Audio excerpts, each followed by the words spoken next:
आता सरीला देते, तिला गरज लागेल त्या पाटल्यांची. आजवर नुसती चर्चा चालली होती, सरी सासरी जाणार सासरी जाणार. आता खरंच दिवस येऊन ठेपला. माझा ना विश्वासच नाही बसत आहे. आता सरी सासरी गेल्यावर माझं कसं होणार आहे कोणास ठाऊक. सकाळपासनं सारखं सरे सरे सरे असं म्हणायची सवय झाली होती ना. असं माहेरचं असं कोणीच नव्हतं ना ग आम्हाला. आम्हीच दोघी होतो एकमेकींना. खरं सांगू जान्हवी, हे घर सोडून गेले ना तेव्हा आई होत्याच, पण सरीनं खूप केलंय माझं. रात्र रात्र माझ्या उशाशी बसून राहायची. ही आपली रडत असायची सारखी. खर तर धाकटी बहीण आहे माझी, पण माझी आई व्हायची, समजून घालायची माझी. आता आता सासरी चालली आहे. मला ना खरंच वाटत नव्हतं हिचं लग्न होईल म्हणून, विश्वासच नव्हता माझा. पण आता येऊन ठेपलं बघ. सरीचा संसार सुखाचा व्हावा एवढंच हवंय मला, दुसरं काहीच नको. ज्या ठामपणाने लग्न ठरवलंय ना तिने, त्याच निर्धाराने संसारही करावा. बस. माझ्या सवयीचं काय ग, होईल मला सवय तिच्या नसण्याची. आई, आता सवय करून घ्यावीच लागेल ना ग मला. माझी सवय तिच्या सुखाच्या आड येता कामा नये. आई अहो, त्या लग्न करून चालल्यात म्हणजे कायमच्या चालल्यात का? ते येतील की आपल्याला भेटायला, आणि तुम्हाला आठवण आली ना की मग आपणच जाऊ त्यांना भेटायला. जान्हवी, सगळं नीट होईल ना ग सरीचं? हो आई, नका काळजी करू, सगळं छानच होणार आहे आता. माझा जीव उगाच घाबरा होतो बघ सारखा. आई, असं होणारच ना आता. पण सरू मावशी आपल्या घरातून जाणार असा विचार करण्यापेक्षा आज सरू मावशींमुळे एक नवी फॅमिली आपल्या घराशी जोडली जाणार आहे असा विचार करूया ना आपण. आणि आई, पप्पू खरंच खूप चांगले आहेत, खूप काळजी घेतील सरू मावशींची. तुला तुला खरंच असं वाटतं? 100%. जान्हवी, तुझ्याशी बोललं ना की बरं वाटतं बघ. म्हणजे मनातली सगळी धाकधूक नाहीशी होते. आओ मग बोला की. जान्हवी, सरीसाठी आणखी काही दागिने घेऊया का ग आपण? ते आता आईजींना विचारूनच ठरवूया आपण. आई, मी पण एखादा दागिना घेऊ का सरू मावशींसाठी? कशाला? हे सगळे दागिने ते आपल्याकडूनच आहेत ना. आता त्यात तुझं माझं कशाला करायचंय? तुला हवं असेल ना तर आणखी वाढवूया आपण दागिने ह्याच्यात, चालेल? श्री. हाँ बोल रे श्री. काय रे? अरे हो, मी आईंच्या खोलीत आले आहे. असं काय करतोयस? मी सांगितलं होतं तुला. हो बरं बरं, थांब थांब आले. हो येते, थांब. आई, मी होते पुढे, तुम्ही या हा खाली लगेच. हो आलेस. तू सावकाश. मी येऊ का तुझ्या बरोबर? नाही नाही, मी जाईन. सावकाश. हात धरू? नाही.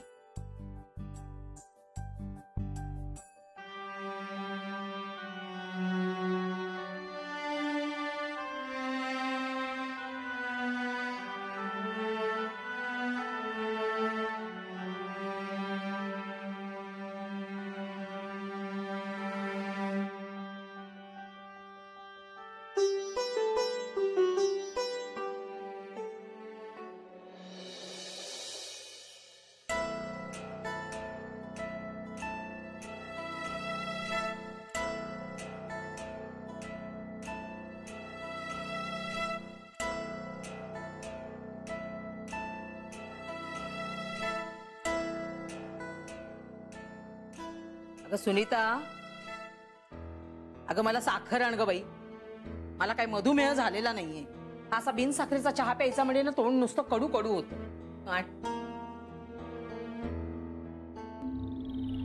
घाल घाल अजून एक चमचा घाल. बस बस थांब.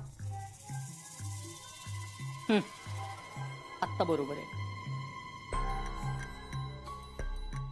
तू सुनीताला काही बोललीयस?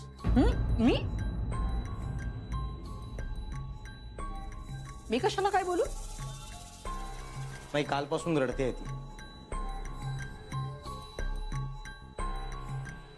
अरे आठवण येत असेल तिला माहेरची. अगं माहेरची आठवण आल्यानं मी तुझ्या लायकीची नाहीये असं नाही म्हणणार ना सुनीता. अरे मी कशाला तिला असं काहीतरी बोलू? उगाच आपलं एखाद्याला बोलायचं म्हणजे काय रे?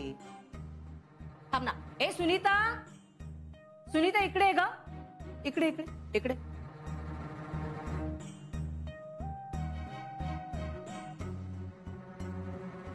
काय ग? अगं तुझ्याशी बोलतेय मी. काय ग, मी तुला काही असं म्हटलं का की तू माझ्या मुलाच्या लायकीची नाहीस? असं मी तुला काही बोलले का?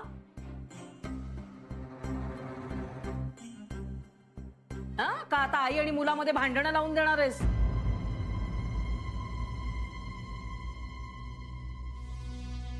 लगेच बरे कान फुंकलेस नवऱ्याचे. आई, तिनं मला काहीही सांगितलेलं नाहीये. अरे मग ते तुला कसं कळलं? म्हणजे तू असं काही बोललीस का? विचारा ना तिला.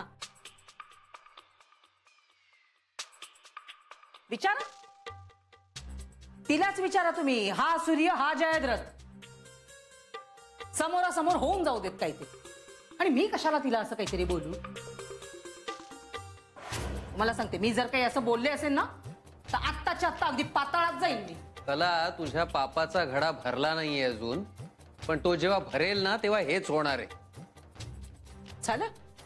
तुम्ही ना कसलीही शहानिशा न करता लगेच अगदी मलाच बोलायला लागता. ए माझी आई, आता तू गप्प का ग? काय बोलले मी तुला? आता बोल ना घडाघडा. का आता का तोंडाला कुलूप लावून बसलीस?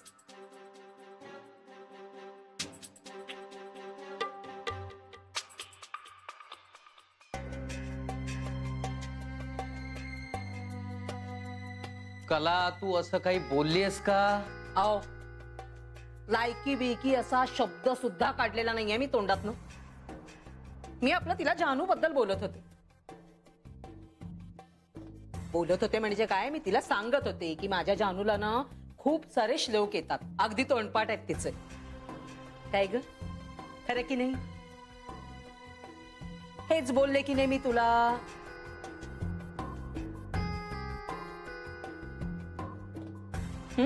या. अगं पण त्याने ती रडेल कशाला? आता ते मला काय माहित. मी आपलं बाई माझ्या जानूचं कौतुक करत होते. म्हणजे माझ्या जानूने कसं नाव काढलं सासरी, सासूला कशी माया लावली, सगळ्यांचं कसं मनापासून करते ती. काय ग, हेच बोलले ना मी तुझ्याशी?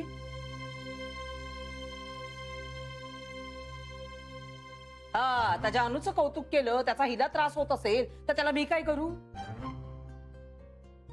आता माझी लेक आहेच तशी गुणाची, त्यात एवढा हेवा कशाला वाटायला पाहिजे? आता देव देतो एकेकाला तेवढं मोठं मन. आता मी पण म्हटलं बाई, मला नाही बाई जानू सारखं एवढं मोठं मन देवाने दिलेलं, म्हणून काय जानूचा मत्सर नाही करत मी. कौतुकच वाटतं ना मला. ए सुनीता, हे बघ बाळा, लहान आहेस ना तू अजून, पण अशी नणंद मिळाली ना ते नशीब समज. कळलं? तिच्यावर जळण्यापेक्षा तिच्याकडनं 4 गोष्टी शिकून घे तू.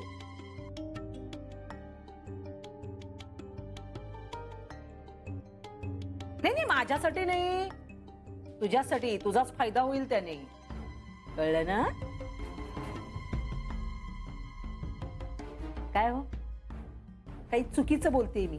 हा, असं वाटतंय तुम्हाला? अहो, जानू सारखी मुलगी पोटाला आल्याचं कौतुक तुम्हालाही वाटतंय की नाही सांगा?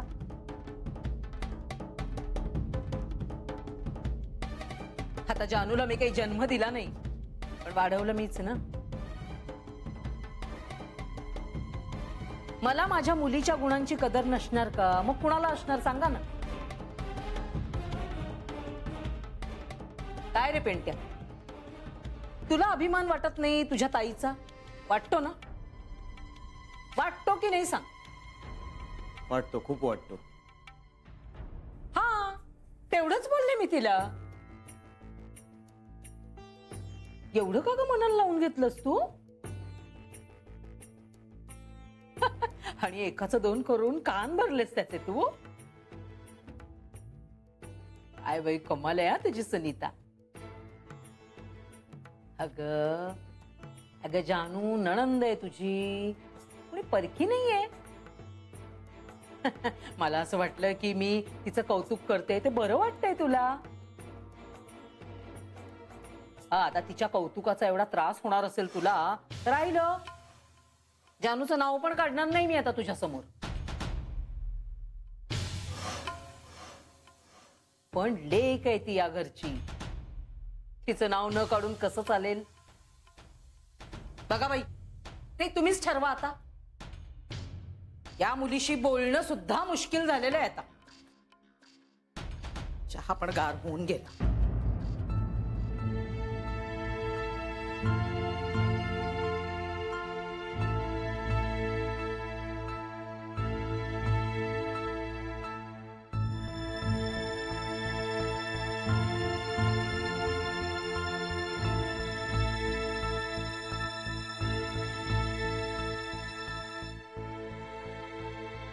सुनीता बाळा, अगं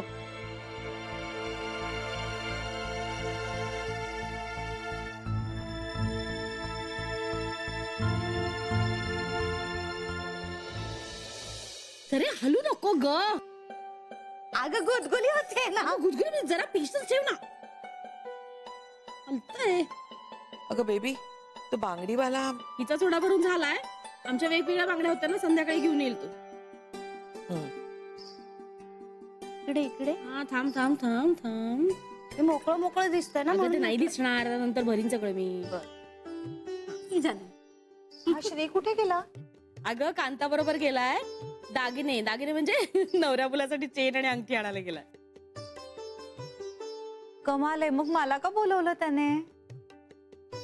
अगं, मेन्यू ठरवायचा होता ना, म्हणून बोलवलं होतं. पण मी मेहंदी काढत होते. मी म्हटलं तोपर्यंत तुम्ही दागिने घेऊन या. माझी मेहंदी काढून होईल, मग आपण संध्याकाळी जाऊ. झाला सरे, झालं तुझा ब्लाऊज. आता फक्त घालून बघ, म्हणजे काही कमी जास्त करायचं असेल तर लगेच करून टाकते.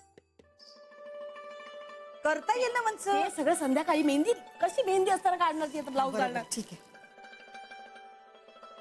बेबी, हे सगळं तुझ्या ताब्यात घे बरं. काय ग? इथे ठेवू? हा, इथे ठेव. दागिने.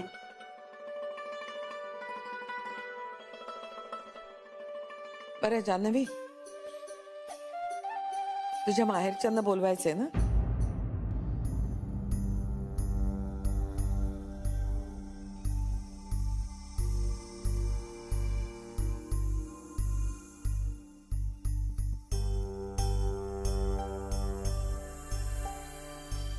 असं काही नाही आहे यायची. काही झालं तरी ते शेवटी आपल्या घरचेच आहे. आई, बेबी, असं करून चालणार नाही.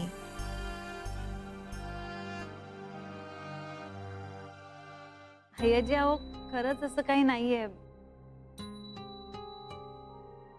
त्यांना काही नाही वाटणार आणि आपला घरगुती सोहळाच आहे ना, ते समजून घेतील. बरं, बाबांना पायामुळे येणंही शक्य नाही होणार ना. शुभ कार्य आहे, उगाच रुसवे फुगवे नको. आनंदात पार पडू दे सगळं.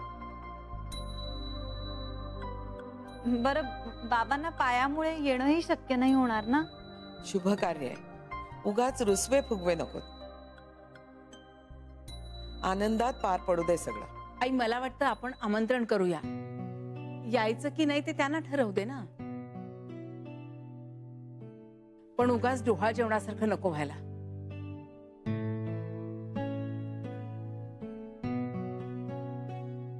आई अहो, असं काही नाही होणार आता.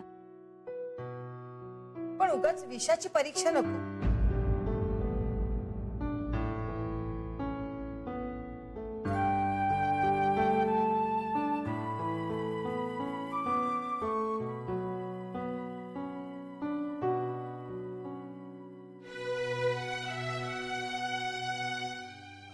मला वाटतं आमंत्रणाचा फोन जायला हवा.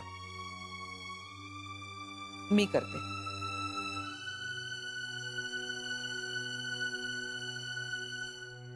आईजी अहो, असू दे जान्हवी, थोडक्यासाठी दुखवा दुखवी नको.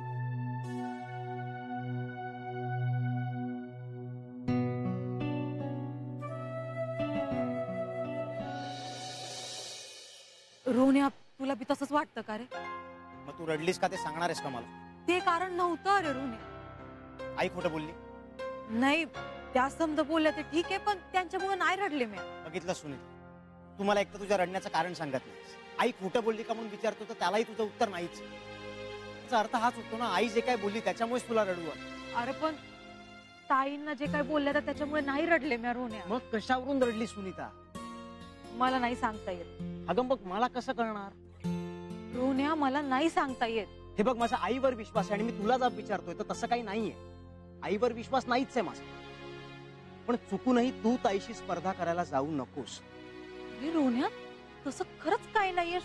तसं नसेल ना तरच उत्तम आहे सुनीता. हे बघ, आईनं मला जे काही सांगितलं ते आईचं म्हणणं असू शकतं. तुला दोष देत नाहीच आहे मी त्याबद्दल, तुझा राग करत नाहीच. पण आता विषय निघालाच आहे म्हणून सांगतोय. हे बघ, ताई जरी सासरी गेली असली ना तरी ती माझ्या आयुष्याचा सगळ्यात मोठा भाग होती, आहे आणि कायम राहणार.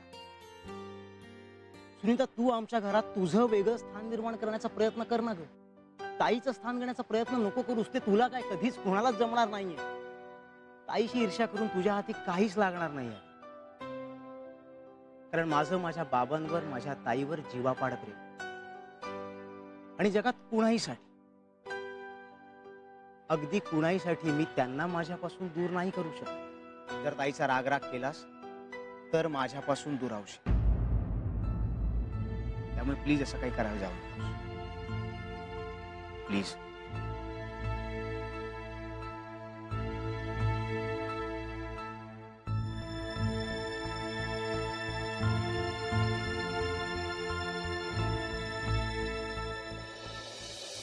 मेन्यू ठरला?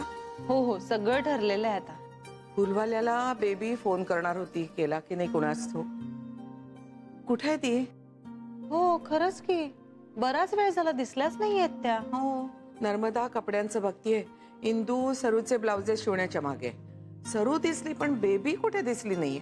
बघ ना जरा काय करते ती. हो, मी बघते. आणि तिला फुलवाल्याला फोन करायला सांग. आईजी, मी हे सगळं करते, तुम्ही आता जाऊन झोपा. बघू, तुमची रोजची झोपायची वेळ उलटून गेली आहे. आलायचंच ग, कधीतरी व्हायचं असं. नाही नाही, नको, तुम्ही आराम करा. उद्या परत दगदग होणार आहे तुम्हाला आईजी. बरं, झोपते. आणि आता इथली नका काळजी करू, आम्ही सगळं बघतो. तुम्ही आहात म्हणूनच काळजी करत नाहीये मी. बरं, ते निरूप सांगायला विसरू नकोस. मी सांगते. आणि तूही झोप लवकर, उशीर झालाय खूप. हो आईजी. Good night. Good night.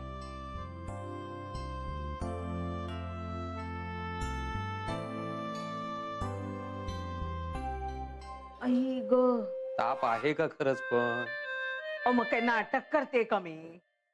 आई ग. बरं ठीक आहे, चालेल. आई चल, डॉक्टर आहे, चल. अरे, कशाला नको? डॉक्टरकडे नको, त्याच्याचमुळे झालंय सगळं हे. म्हणजे? अरे म्हणजे काय, तो डॉक्टरच बादला मला. मूर्खासारखं माझ्यासारख्या बाईला व्यायाम करा म्हणून सांगतो. अरे काय व्यायाम करून बरं व्हायला होतं का? काय ग बाई, बोलताना पण नुसतं कळ जाते ग बाई. आणि ह्यानी लगेच लगेच मला शिक्षा करून उभंच केलं. आणि त्यात तुझी बायको जानूचं कौतुक केलं ना, ते तिच्या पोटात दुखलं. किती मनस्ताप होतो मला माहितीये का पिंट्या तुला. आता वय नाही राहिलं रे सोसायचं, आणि कष्ट पण नाही होत रे.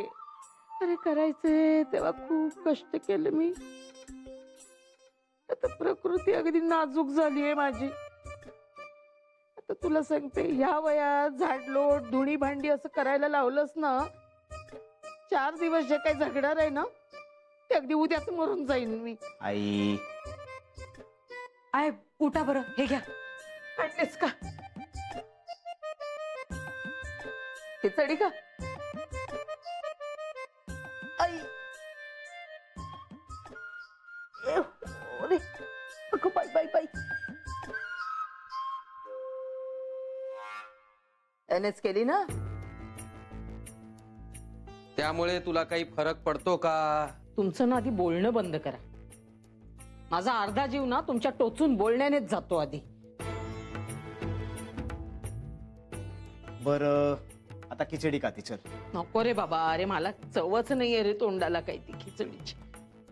इच्छाच नाहीये रे खाण्याची काहीतरी. राहू दे मग, इच्छा झाली की खाईल.